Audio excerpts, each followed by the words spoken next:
देवराजेंद्र, ये सत्य में मेरा सौभाग्य ही है कि मुझे अपनी यात्रा और पूजा का आरंभ इतने दिव्य स्थान से करने का अवसर प्राप्त हुआ। इसीलिए अब अविलंब मुझे अपनी पूजा करनी चाहिए। किंतु भ्राता, किंतु परंतु का समय नहीं है अभी गणेश। मुझे पूजा के लिए बेलपत्र और पुष्प भी एकत्रित करने। भ्राता सुनिए तो। नहीं गणेश, अभी मैं कुछ भी नहीं सुनने वाला हूँ। सर्वप्रथम मैं अपना कर्तव्य पूर्ण करूंगा, उसके पश्चात ही तुमसे कोई बात करूंगा।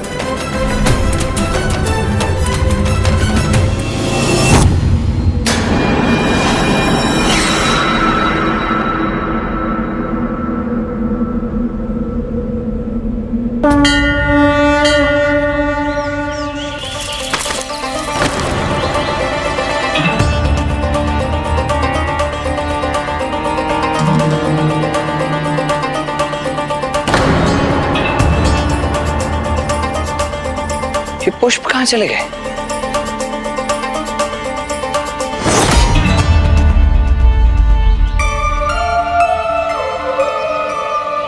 वहां बेलपत्र है, सर्वप्रथम वही ले लेता हूं।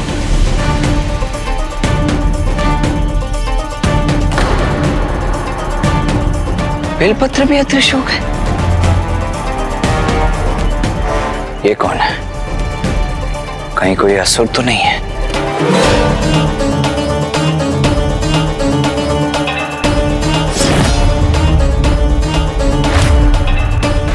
हो क्या रहा है? ये इसलिए हो रहा है भ्राता क्योंकि आपने अधूरी कथा सुनी। पूरी कथा सुने बिना पूजा की सामग्री लेने चल दिए। अधूरी कथा अर्थात? हाँ भ्राता, ये स्थान मात्र इसलिए तीर्थ नहीं है कि यहाँ प्रभु महादेव ने देवराज इंद्र को दर्शन दिए थे, अपितु इसका तो एक और बड़ा कारण है, वो भी तो सुन लीजिए। एक और कारण? क्या है वो कारण गणेश? भ्राता, श्री केदारनाथ धाम वो पावन स्थान है जहाँ प्रथम बार पिताश्री और माता ने समस्त संसार के समक्ष ये सत्य उजागर किया था कि कैसे दोनों पृथक होते हुए भी वैवाहिक रूप में एक ही हैं। अर्थात? यही वो स्थान है जहाँ देह रूप में पिताश्री और माँ एकाकार हुए और सर्वप्रथम अर्धनारीश्वर के रूप में प्रकट हुए।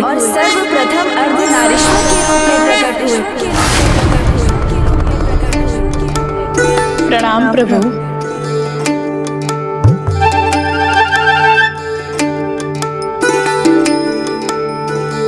संस्कारी, सुशील, सर्वगुण संपन्न है कुमारी देवसेना। कैलाश को ऐसी एक योग्य पुत्रवधू की आवश्यकता है। माता, मेरा मन तो अधीर व्याकुल हुआ जा रहा है उन्हें यह बताने के लिए कि वही गणेश जी की होने वाली भाभी और माता आपकी पुत्रवधू हैं। मैं समझ सकती हूँ नंदी जी, किंतु अभी हमें थोड़ा धीरज रखना होगा। पुत्र कार्तिकेय ने अभी विवाह के लिए अपनी स्वीकृति नहीं दी है।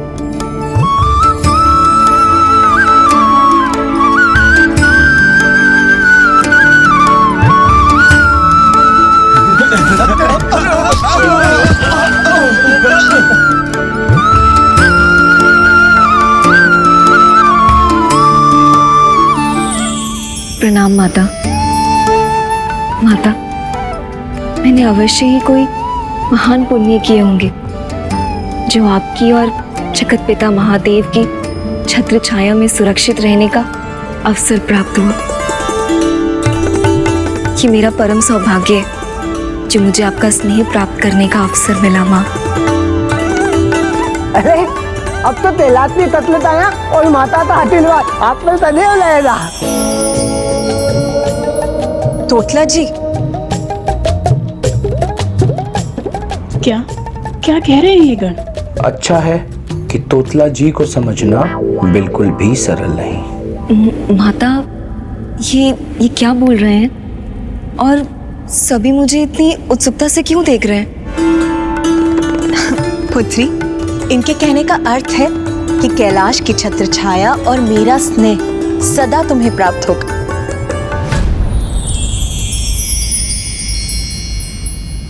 देवसेना को तो अपने पूर्व जन्म के वरदान की कोई स्मृति ही नहीं, अन्यथा इसको लेकर कैलाश में जो उत्सुकता है उससे ये समझ जाती।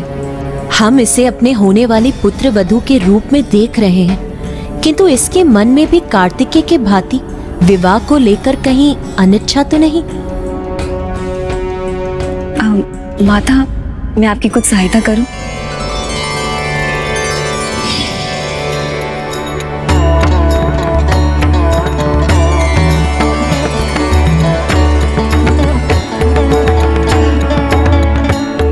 सीधे विवाह की चर्चा करना तो अनुचित होगा, किंतु कथा सुनाने के माध्यम से मैं विवाह के महत्व को अवश्य समझा सकती हूँ। कदाचित इसे अपने पूर्व जन्म के वरदान का स्मरण हुआए और ये विवाह के लिए अपना मन बना ले।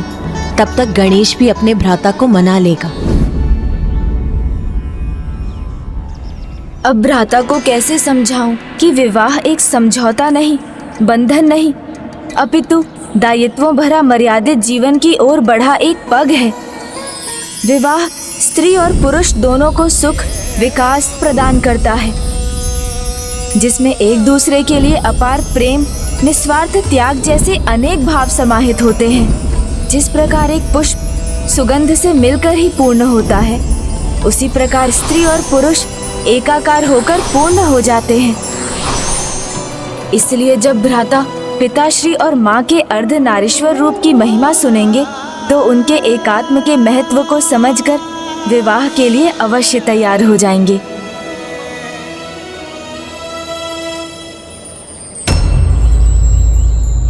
अब फिर किस विचार में डूब गए हो तुम गणेश? सुनाओ कथा, आगे सुनाओ। किस प्रकार पिताश्री और माँ ने अर्धनारीश्वर रूप धारण किया?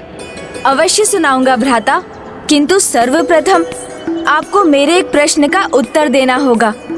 पिताश्री और माँ दोनों में महानतम कौन है, श्रेष्ठ कौन है?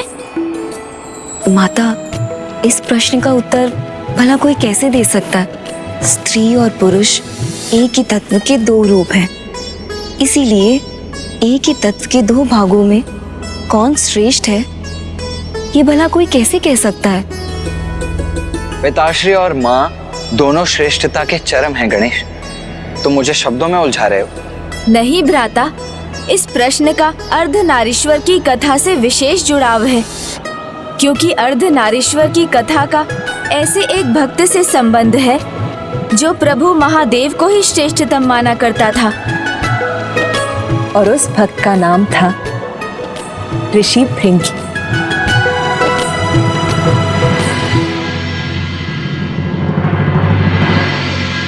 ओम नमः शिवाय।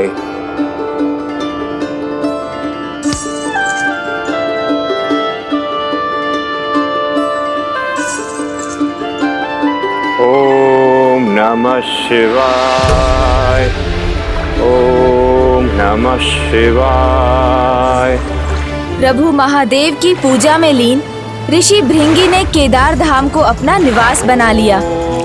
अपने आराध्य प्रभु शिव शंकर शंभू की आराधना और तपस्या करते करते ऋषि भृंगी भक्ति की उस पराकाष्ठा पर पहुंच गए कि प्रतिदिन भगवान को अपने भक्त को दर्शन देने के लिए आना पड़ता था। और ऋषि भृंगी प्रभु के दर्शन के साथ ही अपने नेत्र खोलते और उनका मंत्रोच्चारण भी प्रभु प्रदक्षिणा के बाद ही थमता। ओम नमः शिवाय। ओम नमः शिवाय। ओम नमः शिवाय।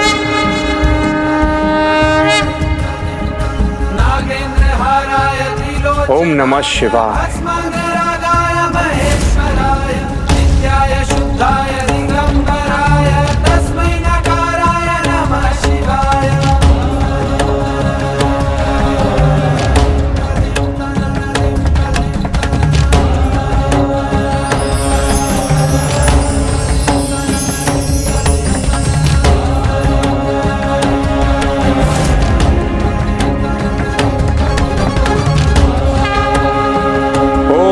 शिवाय।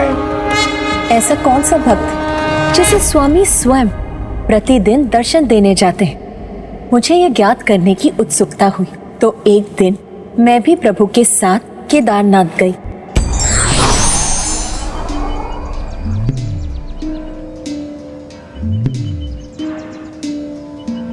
प्रणाम प्रभु।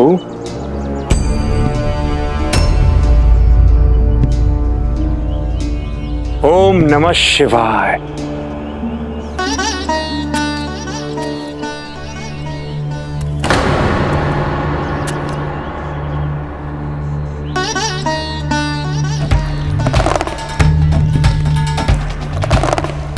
ओम नमः शिवाय।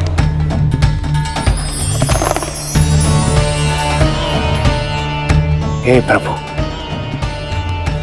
अपने इस भक्त की भक्ति स्वीकार करें प्रभु। ओम नमः शिवाय।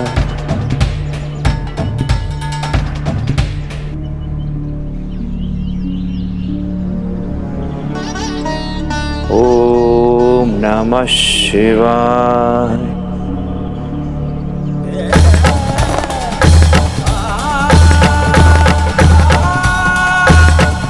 प्रभु का इतना निष्ठावान भक्त है, ये ज्ञात कर मेरा मन अति आनंदित है।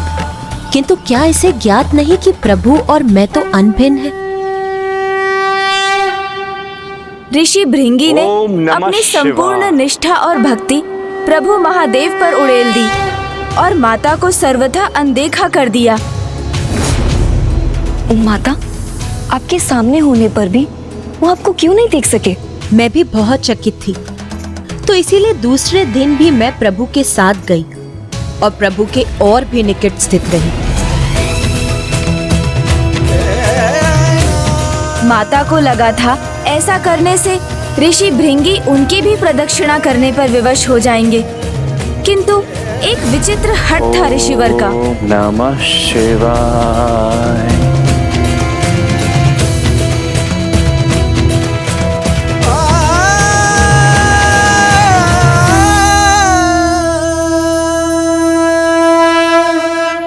अर्थात मैंने उचित ही समझा था। ऋषि भृंगी को मेरी भक्ति में कोई रुचि नहीं। माँ ने ऋषिवर को अपनी भूल सुधारने के और भी अवसर दिए, वो पिताश्री के और भी निकट स्थित हो जाती, किंतु ऋषिवर ने अपने हठ का परित्याग नहीं किया। वो एकमात्र प्रभु महादेव की प्रदक्षिणा करने का कोई ना कोई उपाय ढूंढ ही लेते थे।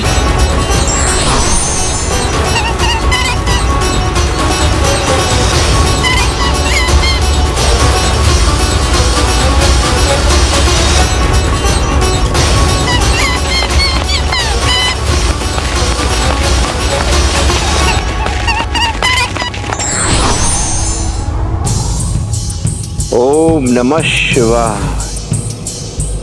अगले दिवस माता ने इतना स्थान भी रिक्त नहीं छोड़ा कि एक नेवला भी उसमें से निकल सके।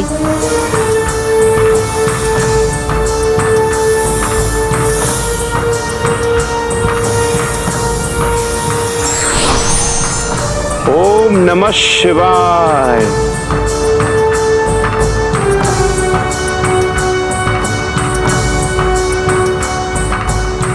अंततः एक दिन माता ने निर्णय लिया कि वो प्रभु महादेव के अत्यंत निकट बैठेंगी, जिससे ऋषि भृंगी को उन दोनों के मध्य से निकलने का कोई स्थान प्राप्त ना हो।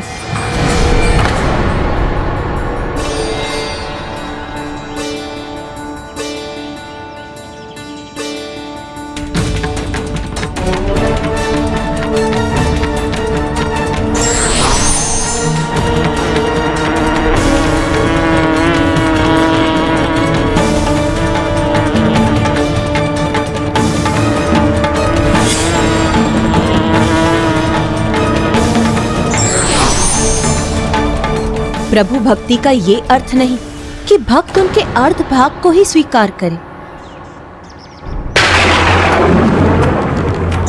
ओम नमः शिवाय।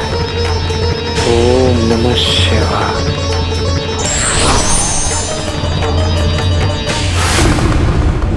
आपके क्रोध का कारण मुझे ज्ञात है प्रिय।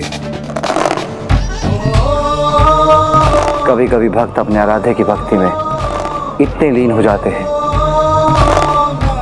कि वो अन्य किसी को स्वीकार ही नहीं कर पाते। वो आपके प्रति निष्ठावान है। ऋषि भृंगी आपके बड़े भक्त हैं। मैं इसीलिए क्रोधित नहीं हूँ स्वामी। मेरे दुख का कारण है कि आपके भक्त होने पर भी वो आपकी अर्धांगिनी का तिरस्कार क्यों कर रहे हैं स्वामी? क्योंकि यदि आप पिता हैं तो मैं माता हूँ, आप शिव हैं तो मैं आपकी शक्ति हूँ। फिर आपके भक्त का ये कैसा हट है? प्रिय, ऋषि भृंगी सत्य को भूल रहे हैं कि आपके बिना मैं अपूर्ण हूं, इसलिए वो मेरे अर्ध रूप की ही भक्ति कर रहे हैं। किंतु अब समय आ गया है कि इस भक्त को ज्ञात हो जाए कि मेरे प्रति उसकी भक्ति अधूरी ही है। प्रिय, जग को सीख देने के लिए हमें एक ऐसा मार्ग अपनाना होगा जहां हम दोनों होकर एक हों। ऐसा तालमेल का उदाहरण प्रस्तुत करें जिससे उच्च स्तर के जीवन के लिए समझौता करना सीख सके। पिताश्री और माँ दोनों एक समझौते के अनुसार कार्य करने के लिए तैयार थे। कैसा समझौता गणेश? ऐसा समझौता जिसके अनुसार वो दोनों ऋषि भृंगी के साथ साथ संपूर्ण जगत को एक अत्यंत महत्वपूर्ण सीख देने वाले थे।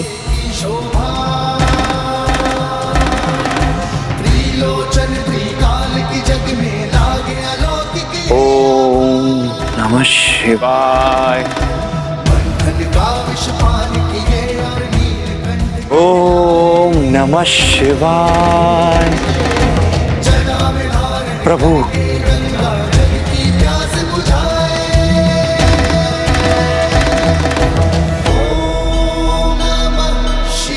ओम नमः शिवाय।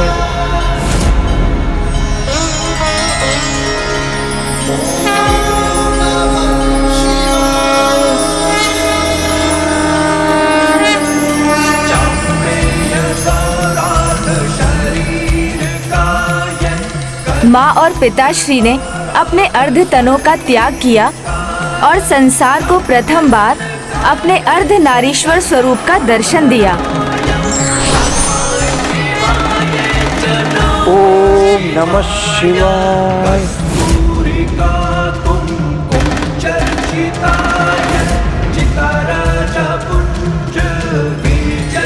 ओम नमः शिवाय। ओम नमः शिवाय।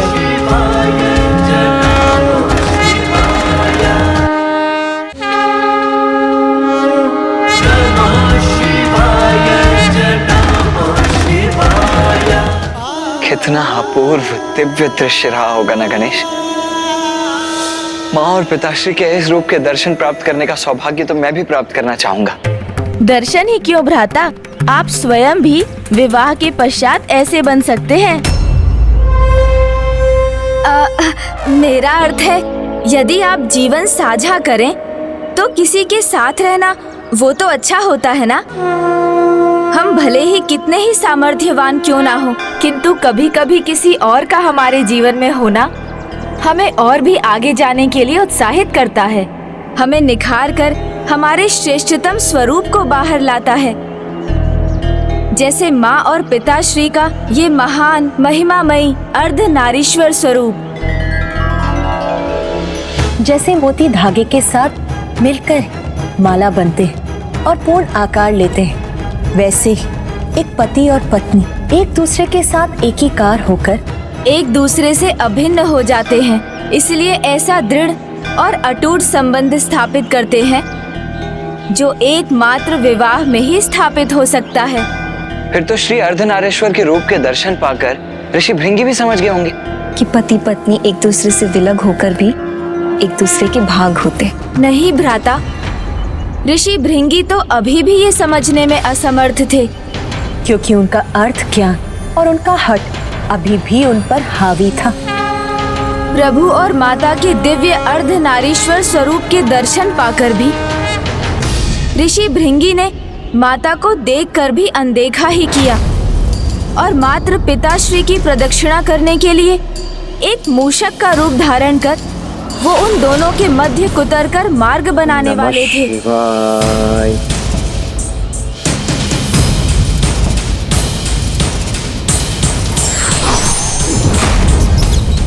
माता को ऋषि की भावना का आभास हुआ तो उनका क्रोध चरम सीमा पर पहुंच गया।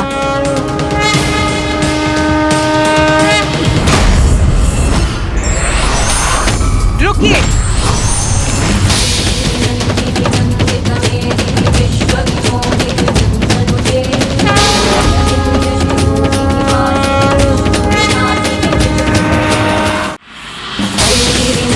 भगवान के लिए भक्त भी पुत्र समान ही होते हैं।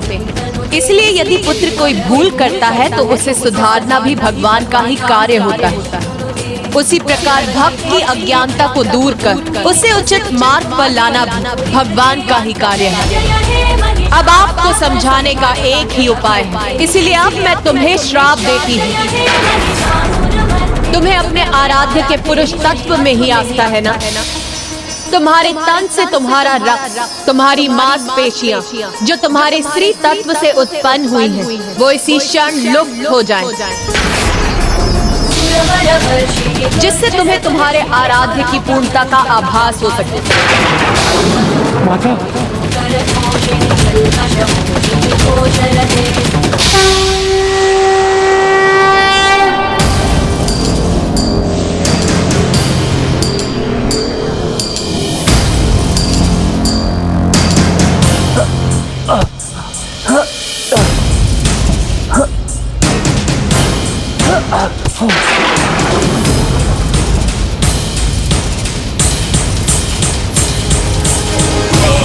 सर्वभूतेषु शक्तिरूपेण संस्थिता। नमस्तस्यै नमस्तस्यै नमस्तस्यै नमो नमः।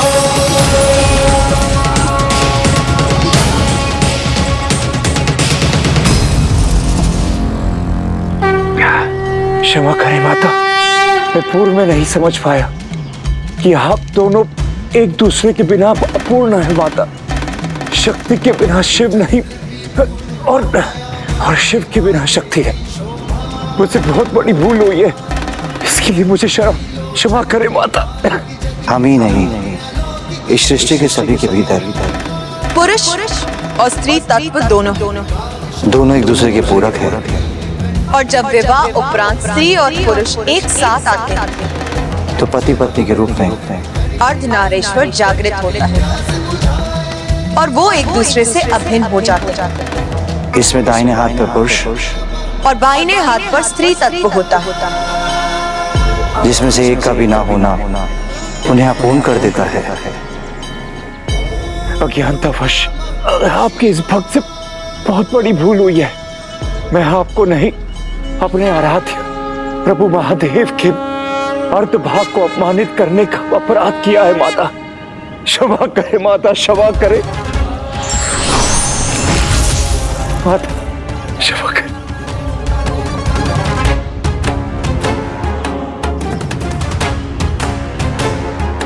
तुमने ये सत्य समझने में बहुत विलंब कर दिया, इसीलिए अब मैं चाहकर अपने श्राप को नहीं लौटा सकता।